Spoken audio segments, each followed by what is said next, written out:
A lot of students have this particular question. Is work experience really necessary for an MBA? And ये question सिर्फ यहीं तक stated नहीं रहता है. Even there are questions on the kind of work experience that the MBA requires you to have. So today we shall be covering this most crucial topic, whether work experience is necessary for an MBA or not.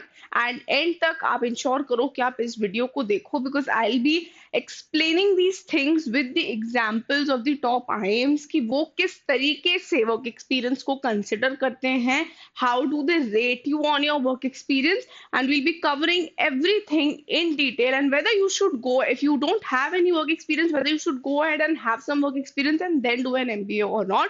So hello everyone and a warm welcome to Supergrads Cat YouTube channel. My name is Neelam Balwani, and now without wasting any more time, let's get started. तो सबसे पहले तो what counts as work experience for MBA at IIMs? So सबसे पहले the IIMs and most B schools define work experience as full time.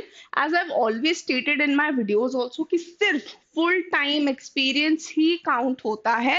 The experience that you gain after you complete your graduation. As in not a part-time job, not an internship. This won't be counted as a full-time work experience. Remunerative कि paid हो या salaried हो, आप freelancing कर रहे हो, वो सारी चीजें, it's not again counted as a work experience. Next, this will be counted as work experience. Sorry, remunerative will be counted as work experience only if you're paid and you're salaried employed.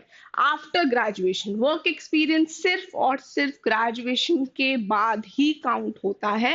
Anything before you dig your degree or as a part of the mandatory degree requirements does not count as a work experience. So this is again a very crucial point to note. आपने graduation के दौरान कोई part time job किया है और anything that will not be considered as work experience, guys. So आप लोग अभी से ही इन चीजों को नोट करना स्टार्ट कर दो, because after your CAT exam जैसे ही रिजल्ट्स एंड ऑल आउट होंगे, आपको अपना एसओपी एंड ऑल भी फिल करना पड़ेगा. पता चला आप वहां पे एसओपी में आपसे क्वेश्चन पूछा जा रहा है और आप वहां पे अपने पार्ट टाइम जॉब के बारे में बता रहे हो, तो it won't be relevant over there. Next, now what is excluded? Internships before या आफ्टर ग्रेजुएशन, ये आप वर्क एक्सपीरियंस में काउंट नहीं कर सकते हो. इंटर्नशिप्स आपने अपने स्किल बिल्डिंग के लिए एज एन एक्टिविटी और समथिंग किया है तो it's fine. You can mention it in extracurriculars, but you cannot mention it in the full-time work experience. Next, articleship as a part of a degree है. Example CMA, CFMA आप articleship करते हो तो again it is a part of a degree. Part-time jobs, fellowships और pre-graduation work, again graduation से पहले किया हुआ काम जो part time है या जैसे आपने थोड़े टाइम के लिए कहीं पे किया हो तो again that will also not be counted in work experience. Next, then how do IIMs evaluate work experience? तो चलो अपन इस डेटा के थ्रू इसको समझ लेते हैं. So this is the batch of 2024 to 2026 जिसका मैंने वर्क एक्सपीरियंस और फ्रेशर्स का डेटा निकाला है. तो अगर मैं IIM-A की बात करूं, IIM-A में there are 28% freshers and IIM-B में there are 15% freshers. अब एक साल के अंदर अंदर जिनका वर्क एक्सपीरियंस है, ऐसे कौन से कैंडिडेट्स है? तो IIM-A does not consider such candidates I believe, तो इसीलिए 0% है. IIM-B में 5% है. अब अगर मैं IIM-C की बात करूं तो फ्रेशर्स और less than 1 year of experience वाले बच्चे 23% हैं. IIM लखनऊ में 40% है एंड IIM इंदौर में 57% है. तो एवरेज अगर हम मंथ्स में देखें वर्क एक्सपीरियंस तो IIM अहमदाबाद में 21 है, IIM-B में 28, IIM-C में 23, IIM लखनऊ में 21 एंड IIM इंदौर में 22. तो कहीं पे भी अगर आप देखो सबसे ज्यादा बैंगलोर में है. Reason being yes, Bangalore does want a lot of work experience का crowd over there, but rest other IIMs if you check तो सबका जो वर्क एक्सपीरियंस है एवरेज वहां पे 2 इयर्स का ही है और इवन लेस देन 2 इयर्स में भी. ओके, सो कहीं पे भी ऐसे बहुत ज्यादा भी वर्क एक्सपीरियंस अगर आप का होता है तो it is considered as a disadvantage also, that we'll see in the next slide now. तो स्कोरिंग कैसे होती है वर्क एक्सपीरियंस की?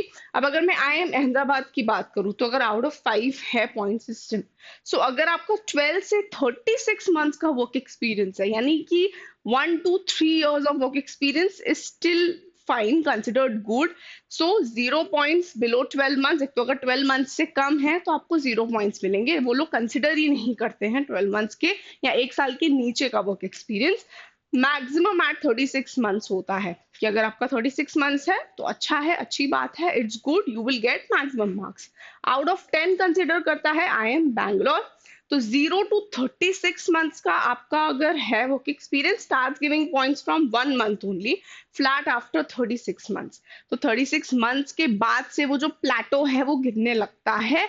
एज इन 36 मंथ से ज्यादा का वर्क एक्सपीरियंस होना could be very harmful over here in this particular case. Okay. IIM Calcutta में out of 10 again 6 to 36 months तक का इज फीजिबल फॉर देम. तो आप यहाँ पे देख सकते हो कि लेस देन 1 ईयर भी चलेगा उनको, ठीक है, लेकिन 6 to 36 मंथ्स के रेंज में है तो it's good for IIM Calcutta. No points below 6 months, flat after 36 months. 36 months के बाद से अगेन यू विल, जो पॉइंट्स हैं वो नेग्लेक्ट होने लगते हैं, वो नीचे जाने लगता है. ओके. IIM लखनऊ की अगर मैं बात करूं, 6 to 24 मंथ्स का experience, again no points below 6 months, और फिर अगेन 24 मंथ्स के बाद से वो फ्लैट होने लगता है, यानी कि वो नीचे डीरेल होने लगता है. ओके. सो ऐसे ज्यादा वर्क एक्सपीरियंस, अगर आपके पास 48 मंथ्स का वर्क एक्सपीरियंस है, in some cases it might be exceptional. अगर आपका प्रोफाइल बहुत ही ज्यादा अच्छा है या आपका जो वर्क एक्सपीरियंस का क्राइटेरिया था वो बहुत ही सॉलिड था, अच्छे रोल पे थे आप, कहीं कहीं पे चल जाता है, but again it is a disadvantage only in the longer run. Okay. अगर मैं सिलेक्शन के टाइम पे बात करूं तो वो हैम्पर कर सकता है किसी ना किसी तरीके से आपके प्रोसेस को. But if you have work experience between 1 to 3 years का है तो it is feasible as of now for you guys to go for a 2 year MBA degree. Impact of work experience on MBA admissions and interviews. अब impact क्या होता है? सबसे पहले तो आप जस्टिफाई कर सकते हो कि आपका MBA का करने का जो डिसीजन है. Now lot of people are very vague about this idea that why they want to do an MBA, या इसी पर्टिकुलर प्रोग्राम में या इसी पर्टिकुलर कॉलेज से ही MBA क्यों करना है, उसके बारे में वेग होते हैं. एटलीस्ट अगर आपके पास वर्क एक्सपीरियंस होता है सो आई थिंक कुछ चीजें स्ट्रीमलाइंड होती हैं आपके लिए कि नहीं, मेरे पास टेक्निकल नॉलेज तो है but I think I somehow lack in the managerial skills and I wish to pursue और लीड अ टीम और something like that in future. So that is the reason why I want to pursue an MBA. So आपका जो justification है वो strong हो जाता है MBA करने का. नेक्स्ट, इंटरव्यू में एडवांटेज मिलता है डायरेक्ट. आपके पास एकेडमिक क्वेश्चंस थोड़े से कम आएंगे, रादर आपके पास रियल वर्ल्ड सिनेरियोज और आप प्रॉब्लम्स को कैसे सॉल्व कर सकते हो या आपने अपने प्रीवियस कंपनी में कैसे चीजें हैंडल की, क्या किया, उसके अराउंड जो वर्क एक्सपीरियंस के रिलेटेड अराउंड है वहां क्वेश्चन ज्यादा होंगे इंटरव्यूज में. गैप जस्टिफिकेशन आप दे सकते हो, fills profile gaps effectively. Plan B आपके पास होता है, if you already have a work experience तो आपके पास एक फाइनेंशियल स्टेबिलिटी है. अगर आपके MBA plans as per the colleges that you were thinking that you would get अगर नहीं मिलता है, वर्कआउट नहीं करते हैं या कैट में अच्छा स्कोर नहीं आता है फॉर सम रीजन, तो एटलीस्ट आपके पास एक प्लान बी ऑप्शन है. ठीक है. लिमिटेशंस क्या है? So work experience is not mandatory. First of all आपको एडमिशन ऐसे भी मिल जाता है, ठीक है, even if you are a fresher, because freshers का भी क्राउड अच्छा खासा रहता है IIMs में. तो ऐसा नहीं है कि सिर्फ वर्क एक्सपीरियंस वाले ही लोग हैं, you also have freshers crowd over there. Quality versus quantity. Impact depends on the relevance and depth of the experience. आपको किस तरीके का एक्सपीरियंस रहा है इन द पास्ट, उससे भी आपका सिलेक्शन बहुत ज्यादा मैटर करता है. ठीक है. सो अगर बहुत ही नॉर्मल सा वर्क एक्सपीरियंस है, कोई अच्छा पोजीशन नहीं है, तो it might hamper your chances also of getting selected. ठीक है. Next, what if you graduate in the year 2025 और 2026, तब आपको ये जो वर्क एक्सपीरियंस वाली चीज है उससे कैसे डील करना चाहिए. तो अगर अभी तक आपके पास वर्क एक्सपीरियंस नहीं है, पहला सिनेरियो ले लेते हैं, and what if CAT does not work out, अभी आप कैट जो लिख रहे हो वो वर्कआउट नहीं करता है as plan, so you can focus on full time employment, apply after getting 3 to 6 months of experience. तो आपके पास उतना सफिशिएंट टाइम होगा, क्योंकि कैट के रिजल्ट के बाद आपको थोड़ी क्लैरिटी तो आ जाएगी कि नहीं यार मेरा स्कोर एट पार नहीं आया, I might not get into a good IIM or a good B school for that matter. So let me consider having a work experience. So what you can do is, आप अगर ओमेट्स के लिए भी target कर रहे हो and math snap जैसे exams भी लिख रहे हो, तो वेल एंड गुड, उसके लिए आपको कोई बहुत अलग से प्रिपरेशन तो करनी नहीं है, since you are already preparing for CAT. But what you can also ensure is कि you keep this plan B in your mind कि नहीं, मुझे कहीं ना कहीं अप्लाई करते रहना चाहिए फॉर दी जॉब्स. तो आप थोड़ा सा वर्क एक्सपीरियंस ले लो, 6 मंथ्स का, 7 मंथ्स का. देन अगर if you are already working, तो continue working. Do not quit before July 31st. 31st जुलाई से पहले पहले आप डिसकंटिन्यू मत करो, बिकॉज आप कहीं पे भी फॉर्म फिल करोगे, चाहे कैट का फिल करो या किसी भी बी स्कूल या IIM का फिल करो, 31st जुलाई तक का work experience is mandatory to them over there. ठीक है. If needed, switch to less hectic roles or postpone quitting until or after CAT. ठीक है. आप या तो चाहो तो थोड़े से ऐसे रोल्स में स्विच करो, अगर आपको लग रहा है आपका जॉब बहुत ज्यादा हेक्टिक है, to try to switch to roles which may be are from work from home type के कुछ रोल्स हो सकते हैं, या आपको ज्यादा हेक्टिक ना हो आपका office work and all of that, it's quite manageable with the CAT exam. वैसे टाइप के रोल्स आप देखो. प्लानिंग टू स्टार्ट वर्क, तो पहले तो आप फुल टाइम जॉब या इंटर्नशिप कंसिडर करो, अगर आपने अभी तक कुछ भी एक्सपीरियंस नहीं लिया है तो. Internships can be a fall back if full time jobs are infeasible. अगर इंटर्नशिप्स एक फॉल बैक की तरह भी काम कर सकता है अगर आपकी जॉब फीजिबल नहीं है तो. Next, no job prospects, consider certification और प्रोफाइल बिल्डिंग. अगर आपको लग रहा है कि नहीं यार, मैं जॉब के साथ तो कैट मैनेज नहीं कर सकता या नहीं कर सकती, तो आपको अपने प्रोफाइल पे बहुत स्ट्रांगली काम करना पड़ेगा. You need to learn few courses, very strong courses which are in demand today. It could be tech related courses, data analytics हो सकता है, वो AI के related इतने courses आ गए हैं market में, वो हो सकता है. बहुत सारे ऐसे courses हो सकते हैं which are required in the field of MBA and even when you go ahead and do an MBA, because काफी सारी चीजें, a lot of people think that they know Excel to a great extent या उनको PowerPoint बहुत अच्छा आता है, but you guys might lag in some of the other skill over there. So try to learn as many skills as you can during that period, so that you can justify this thing during your interviews, because interviews में बोलने के लिए फिर कुछ तो होगा आपके पास. अगर आपके पास work experience नहीं है, so then that is would be the game changer for you. Next, what if you're already graduated. अगर आप ऑलरेडी ग्रेजुएटेड हो और अगर आप अनएम्प्लॉयड हो, तो आप एक जॉब ट्राई करो इमीडिएटली ढूंढने का, to avoid gaps and to strengthen your profile, because this would be like an alarming situation for you. Next, अगर आप वर्किंग हो तो आप कंटिन्यू करो अपने करंट रोल में, and quitting should be done after 31st July only if you are planning to write CAT. तो अगर अभी वाले सिनेरियो में आप हो, 2025 आप लिख रहे हो and if you are working, तो अगर कैट एज प्लान नहीं जाता है, आई वुड सजेस्ट आप अपना जॉब क्विट मत करो. आप 31st जुलाई तक काम करो, आप अच्छे से फिर प्रिपेयर करो कैट के लिए, साइमल्टेनियसली करो प्रिपेयर, और जुलाई के बाद से और अच्छे से प्रिपेयर करो. But till 31st July don't quit. Thinking of quitting, तो quit post 31st July only. ठीक है. अगर आप ऐसा सोच रहे हो कि नहीं यार, I want to quit my job and all of that, और मुझे अगले साल कैट देना ही है अच्छे से, तो आप 31st जुलाई के बाद ही क्विट करो. ठीक है. This is done to ensure work experience is counted and to maintain interview credibility. 31st July वो लोग इसीलिए कहते हैं ताकि वो उस तक का जो एक्सपीरियंस है आपका वो काउंट कर लें. ठीक है. Next, does work experience really matter for MBA candidates. अब क्या ये बहुत ज्यादा एक्सट्रीमली जरूरी है? इतनी हम वर्क एक्सपीरियंस के अराउंड बातें कर रहे हैं, बट क्या एक्चुअल में भी बहुत जरूरी है क्या? तो सबसे पहले तो एप्लीकेशन प्रोसेस में जब पॉइंट्स की बारी आती है, quantity tends to take precedence over quality. Of course it's the quality matters. आपका प्रोफाइल कैसा है, आप इंटरव्यू में खुद को कैसे जस्टिफाई करते हो, वो ज्यादा मैटर करता है. वर्क एक्सपीरियंस है नहीं है, कैसा है, क्या किया है आपने, that comes in the later picture. और अगर आपका वर्क एक्सपीरियंस कुछ ठीक ठाक भी है, बट आपने उससे बहुत कुछ फ्रूटफुल सीखा है, और वो फ्रूटफुल चीज अगर आप इंटरव्यू में बता पा रहे हो कि you got a major change in this, या आपने ये सेटअप चेंज किया, तो इस तरीके से जो चीजें हैं वो बदल गई आपके ऑर्गेनाइजेशन में, अगर आपके पास कुछ मेजर बताने के लिए है, then it might turn the tables for you as well. Except for IIM Bangalore where they focus more on quality during the interview stage. तो आई एम बैंगलोर में क्योंकि वर्क एक्सपीरियंस का क्राउड ज्यादा है, तो yes they do measure the quality वाला aspect कि किस तरीके का वर्क एक्सपीरियंस रहा है आपका in the previous organisation. Next, during interviews, if you have work experience, you can expect fewer academic questions and a greater emphasis on your professional background. This makes it simpler to explain your motivation for pursuing an MBA, specially if you are planning to switch the industry. तो अगर जैसा कि मैंने पहले भी example दिया, अगर आप किसी टेक बैकग्राउंड से हो या आप सो एंड सो बैकग्राउंड से हो, if you want to switch the industry, it's easier for you to explain your reason of doing an MBA.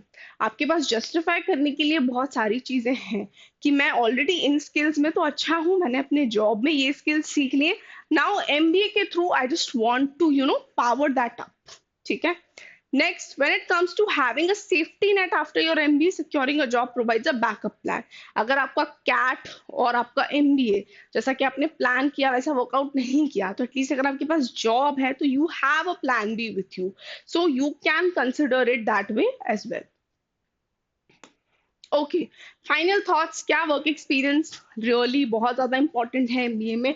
Having work experience helpful हो सकता है, but if you just starting out, don't sweat it. Many of the top B schools are totally open to fellows like you. So ऐसा नहीं है कि work experience mandatory ही है. अगर आप फ्रेशर हो, जस्ट कॉलेज पास आउट हो, तो भी चलेगा. इनफैक्ट अगर आपका गैप ईयर भी है तो भी कोई बहुत बड़ी बात नहीं है कि यार मेरा तो गैप ईयर था, अब ये मेरे प्रोफाइल में हैम्पर करेगा. नहीं, आपको बहुत ही स्मार्टली उस गैप ईयर को भी यूटिलाइज करना है as your strength, and you have to explain it in the SOP or the interview wherever asked. Okay. Now, if you're currently employed, it's usually best to stick with your job. अगर आप अभी काम कर रहे हो तो अच्छी अच्छी बात है, आप करते रहो उसको continue, but don't let it hamper your CAT 2025 performance. To the ones who are working as of now, the working professionals, I would say continue working till 31st July only. ठीक है. ताकि आपके पास एक सर्टेन वो रहेगा, stability रहेगी. फिर अगर आपका 2025 एज प्लान नहीं जाता है और आप कंसिडर कर रहे हो 26 लिखने का, तो at least you have a backup plan your job. Okay. And here's the thing, whatever path you choose, whether it's working, interning, or even just focusing on building your profile, be ready with your decision. It's important to articulate what you're doing and why you're doing it. अगर आप MBA कर रहे हो, उनको reason जानना है कि MBA क्यों कर रहे हो आप. Are you just doing it to add another degree, or what advantage will it give you, even if you have a work experience or you don't have a work experience. Even as a fresher, this question is asked to everyone out there.